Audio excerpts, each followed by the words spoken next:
How do you feel about sharing food photos on social media? I thought about adding them to my vlog. Is it too overdone? So, when it comes to the things that you're doing in your life, you absolutely can share it, but you have to do it in relation to what is meaningful to your audience. This is not about, hey, look at me and what I'm doing. I'm going to a restaurant and I'm going to a cafe, or I just made cookies, or I just made this cool smoothie. It's not about that. It's about how you can put it into context for them. There's a really cool lady that I watch who loves to do coffee recipes and loves to do like snack type recipes. But she's a business coach. She teaches people how to run their businesses. Now, what does food have in context with running a business? Not much, but she uses it in a really smart way in her marketing. She will show you a dual perspective of her creating her coffee or whatever it happens to be, and also doing something in business. It's a recipe that's actual food and a recipe for your business. And so she parlays it into a conversation where they are meshed together. So if you were going to be showing off food, we're not going to do it terribly often unless you are, in the context of a food industry. If you are doing that and that's your brand, that's something different. But if you're just an influencer, if you're just an entrepreneur, you're not going to be showing all of your food all of the time. Nobody wants to see that. But if you can do it in context to make it relevant to them, then you've got a plan. So after today's live stream, I'm actually going out to dinner.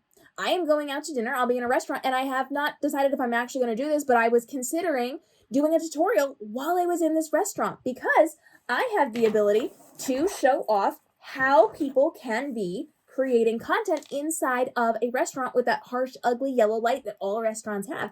And I would use my little pocket light to show them how I can attach this to my phone or hold it near my phone so I can do my content without having a distorted image on my video. And I can show them that in context. With that, I can show the food that I'm going to get. I can show how I'm going to be taking food video. I can show them how I'm going to be setting myself up in the restaurant to take cute pictures or a cute video or whatever it happens to be. And I do it in context of here's how you can do this too. I'm showing you how to do this. If you are some other type of entrepreneur that's not like a business coach like I am, you have the ability to put it in context of here's a recipe for some really cool guac that I made that you guys might want to make. Recipe for how to do X, Y, and Z. Or let's just say you are somebody who creates like candles and things like that, and which I know you do that kind of thing. So why don't you say, here's how to create a centerpiece with the candles for your really cool at-home entertainment that you're going to be doing. You're going to have a dinner party. Here's the food that we've made for the dinner party. Here's the centerpiece that we've made for the dinner party together. Now it's relevant, right? So you're going to be putting it into context. It doesn't have to be a tutorial, it doesn't have to be recipes, but it has to be in context some way. Now, this does not mean that it has to be, solely connected to them through the imagery and how you're doing it in your videos and how you're doing it in your blogs, etc. It could be the commentary. It could be B-roll footage and having that commentary. That's totally fine. If you are going to be creating a vlog and you're going to be showing what you're doing throughout the day, totally fine. You can absolutely do that. You can show that in context. You can have your voiceovers with it. You can talk about it. You don't have to talk about it. You don't have to acknowledge it. It can just be there.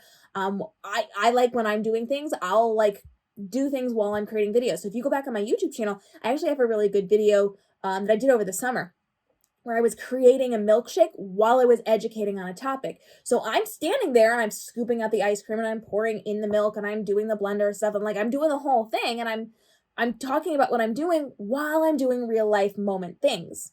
And so if you're making your breakfast or if you are, doing your dishes, you can be having those conversations with people and just use that as the action on the screen without it being a huge contextual piece of what you're doing. So you have the ability to do that. Absolutely. Start slowly. Don't just be like food, but start slow. This week, show a little bit of food. Next week, show a little bit more food. You build it up into your brand and then it's going to make a lot more sense. But connecting it back to them and giving them a reason for it, whether it's in the context of what you're creating, in the caption of what you're creating, or if it's, B-roll, or if it's, you're just doing things as you're having those conversations, that's totally fine. You just have to make sure that you are doing it in a way that relates it back to your audience.